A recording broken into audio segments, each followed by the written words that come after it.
For advertisements, please contact 8125893028. మా email ID maxtvtelugu@gmail.com. Hi hello నమస్తే welcome to max TV. నేను మీ షావ్స్. ఈరోజు మనం సనత్ నగర్లో ఉన్న మణిచైత్ర ఆయుర్వేదిక్ క్లినిక్లో ఉన్నాం. మరి ఈరోజు మనతో పాటు ఉన్నారు డాక్టర్ అను చౌదరి గారు. మరి మేడంతో మాట్లాడి మరికొన్ని విషయాలు తెలుసుకుందాం. మేడం, ఈరోజు మనం మాట్లాడబోయే టాపిక్ సోరియాసిస్. అసలు ఈ సోరియాసిస్ అంటే ఏంటి, ఎందుకు వస్తుంది, రావడానికి గల రీజన్స్ ఏంటి మేడం? అసలు ఈ సోరియాసిస్ అంటే ఇది ఒక ఆటో ఇమ్యూన్ డిసీజ్. ఏంటంటే దీన్ని వాతరక్తం అని కూడా అంటారు, గజ చర్మ కుష్ఠం అని కూడా అంటారు సోరియాసిస్ని. సో ఈ సోరియాసిస్ ఏంటి అంటే మనకి శరీరంలో ఎప్పుడైతే ఇమ్యూనిటీ పవర్ దెబ్బతింటుందో ఆ టైంలో వస్తుంది. అండ్ కొంతమందికి వంశపారంపర్యంగా వచ్చే ఛాన్సెస్ ఉంటాయి.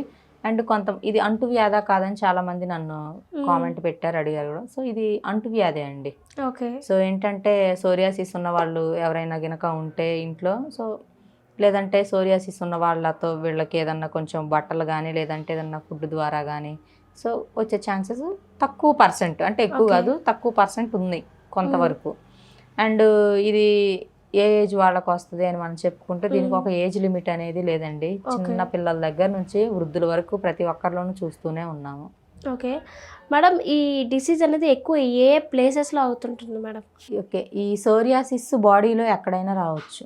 సో ఏంటంటే కొంతమందికి తలలో మాత్రమే ఉంటుంది. తలలో చుండ్రులాగా రాలి పడడం, పొట్టుగా ఉండడం, అండ్ వీళ్ళు కొంచెం బయటికి వెళ్ళాలన్నా కూడా ఇబ్బంది పడడం, అండ్ ఎప్పుడు క్యాప్స్ పెట్టుకొని కవర్ చేసుకుంటూ ఉంటారు వీళ్ళు తలని. సో ఈ తలలో వచ్చే సోరియాసిస్ని స్కాల్ఫ్ సోరియాసిస్ అని అంటారు. అండ్ కొంతమందికి ఏంటంటే ఓన్లీ పాదాల పైనే ఉంటుంది.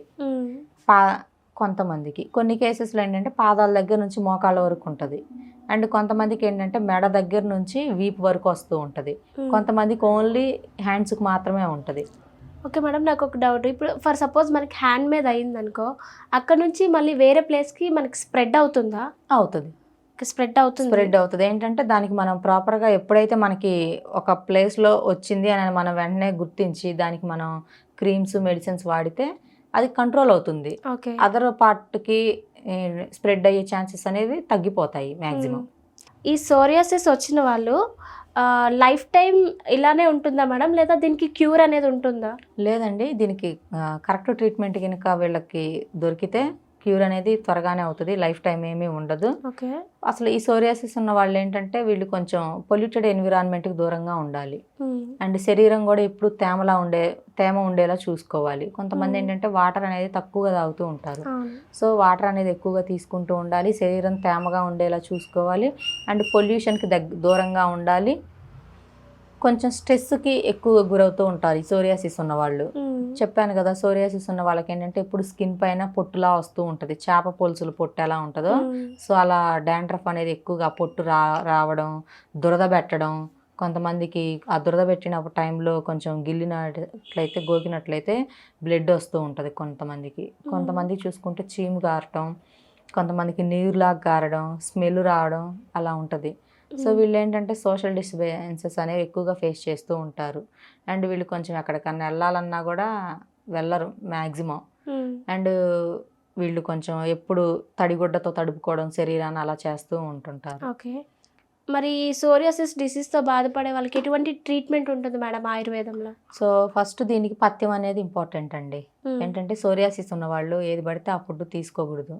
వీళ్ళు నాన్ వెజ్ ఐటమ్స్ అన్నీ స్కిప్ చేసేయాలి ఫస్ట్ ఆఫ్ ఆల్.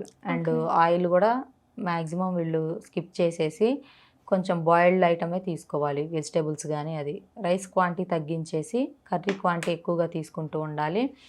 అండ్ వంకాయ, గోంగూర, దుంపకూరలు ఇలాంటివి కూడా తినకూడదు. ఇంకా అన్నీ తినొచ్చు. అండ్ కొంతమందికి ఏంటి అంటే పెయిన్స్ ఉంటాయి సోరియాసిస్ ఉన్న వాళ్ళకి. సో పెయిన్స్ ఉన్న వాళ్ళైతే పెసరపప్పు, దుంపకూరలు ఇవి కూడా తినకూడదు. అండ్ మష్రూమ్స్, ఎగ్ ఇవి కూడా తింటూ ఉంటారు. సో ఇవన్నీ కూడా పెయిన్స్ ఉన్న వాళ్ళు తినకూడదు. అండ్ వీళ్ళు కొంచెం ఎంతప్పటికీ కూడా న్యాచురల్గా ఉండే ఫుడ్ తీసుకోవాలి. అండ్ ఎక్కువగా వెజ్ ఐటమ్ తినాలి. ఆ వెజ్ ఐటెంలో కూడా సాల్ట్ పెప్పర్ తగ్గించి తీసుకోవాలి. ఎప్పుడు కొంచెం ఉప్పు అవన్నీ తగ్గించి తీసుకుంటే టోటల్గా ఏమవుతుందంటే సో లోపల బాడీలో మొత్తం కూడా లోపల నుంచి క్యూర్ అవుతూ వస్తుంది. ఇమ్యూన్ సిస్టమ్ అనేది స్ట్రాంగ్ అవుతుంది. అప్పుడు ఈ సోరియాసిస్ అనేది తగ్గుతుంది చాలా వరకు. ఓకే. సో ఈ ప్రాబ్లంతో ఫేస్ చేసే వాళ్ళు ఎటువంటి ప్రికాషన్స్ తీసుకోవాలి మేడం? ప్రికాషన్స్ అంటే ఫస్ట్ ఆఫ్ ఆల్ ఎప్పటికప్పుడు మనకి ఏదన్నా చిన్నది వచ్చిందనుకోండి శరీరంలో, దాన్ని వెంటనే మనం గుర్తించి దానికి ఏదో ఒకటి కొంచెం ఏదన్నా చిన్నవి గుల్లల్లా వస్తాయి స్కిన్ మీద. అలాంటప్పుడు మనం చేయాల్సింది ఏంటి, చక్కగా వేపాకులు ఉంటాయి మనకి. సో ఆ వేపాకుని కొంచెం పసుపు వేసి మెత్తగా నూరేసుకొని దానిపైన పెట్టేసుకోవడం, వేప నీళ్లు తాగడం, నీళ్ళల్లో వేపాకు వేసుకొని తాగడం, ఇలాంటివి చేస్తే ఏమవుతుందంటే చిన్న చిన్న బ్యాక్టీరియా అనేది న్యాచురల్గా డెడ్ అవుతుంది. మనకు ఆ ఇన్ఫెక్షన్ అనేది స్ప్రెడ్ అవ్వకుండా ఉంటుంది. అండ్ అసలు ఈ సోరియాసిస్ ఉన్న వాళ్ళకి మనం ఎలాంటి మెడిసిన్స్ అని చెప్పుకుంటే ఆయుర్వేదంలో చాలా మంచివి ఉన్నాయండి. సో అదేంటి అని అంటే వాటర్ ఉంటాయి కదా, సో వాటర్లో వేపాకు పసుపు వేసి బాగా మరగనిచ్చి, మరిగిన తర్వాత ఆ వాటర్తో ఎక్కడైతే వీళ్ళకి సోరియాసిస్ ఉంటుందో ఆ ప్లేస్లో వీళ్ళు క్లీన్ చేసుకోవడం అండ్ ఆ వాటర్ని తాగడం కూడా చాలా మంచిది లోపలికి. ఓకే. అండ్ ఇంకొకటి వచ్చేసి వేప నూనె ఐడియా ఉంటుంది. సో ఈ వేప నూనెని morning and night after bath apply చేసుకొని కనుక ఒక 10 నిమిషాలు శరీరాన్ని ఫ్రీగా వదిలేయాలి. ఇప్పుడు స్నానం చేసిన తర్వాత ఏంటంటే కొంతమంది వెంటనే బట్టలు వేసుకుంటారు. సో వీళ్ళు ఏంటంటే క్లాత్స్ అనేవి టోటల్గా శరీరం మొత్తం తేమ లేకుండా చూసుకొని ఆ తేమంతా ఆరిపోయిన తర్వాత ఈ వేప నూనె కానీ లేదంటే వేప పేస్ట్ ఉంటుంది. సో ఇది అప్లై చేసుకొని ఒక 10 నిమిషాలు అలా బట్టలు లేకుండా కూర్చొని ఆ తర్వాత దుస్తులు ధరిస్తే ఏదన్నా చిన్న చిన్న బ్యాక్టీరియా వైరస్ ఉన్నా కూడా స్ప్రెడ్ అవ్వదు. తేమ ఉండటం వల్ల ఏంటంటే అది ఆ తేమకి తోడు మనం వెంటనే బట్టలు వేసుకుంటాం కాబట్టి సో కొంచెం స్వెట్ అవుతుంది మనం వెంటనే క్లాత్స్ వేసుకుంటే. సో ఆ స్వెట్కి ఆల్రెడీ మనకి పైన మనం క్లీన్గా ఆరకుండానే వేసుకుంటాము. ఆ శరీరానికి ఉన్న తేమకి ఇంకా బ్యాక్టీరియా వైరస్ అనేది స్ప్రెడ్ అయ్యి ఆ ఇచ్చింగ్ కానీ పుండు కానీ మారడం టైం పడుతుంది. అలా కాకుండా నేను చెప్పిన విధంగా కొంచెం అంత ఆరిన తర్వాత మనం ఇది అప్లై చేసుకొని ఆ తర్వాత క్లాత్స్ వేసుకొని కనుకుంటే ఇది న్యాచురల్గా క్యూర్ అవుతుంది.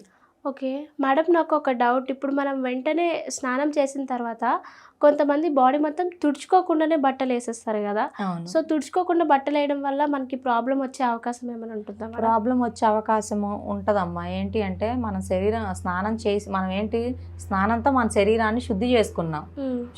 సో శుద్ధి అయిన తర్వాత ఏంటంటే కొంచెం మనకి ఫర్ ఎగ్జాంపుల్ చూసుకుంటే ప్రైవేట్ పార్ట్స్ దగ్గర చంకల్లో ఇలా చూసుకుంటే ఏంటంటే అవి ఎప్పుడు మనకి క్లోజ్ అయినట్లుగా ఉంటుంది. ఆ ఏరియాస్లో బ్యాక్టీరియా అనేది ఎక్కువగా ఉంటుంది.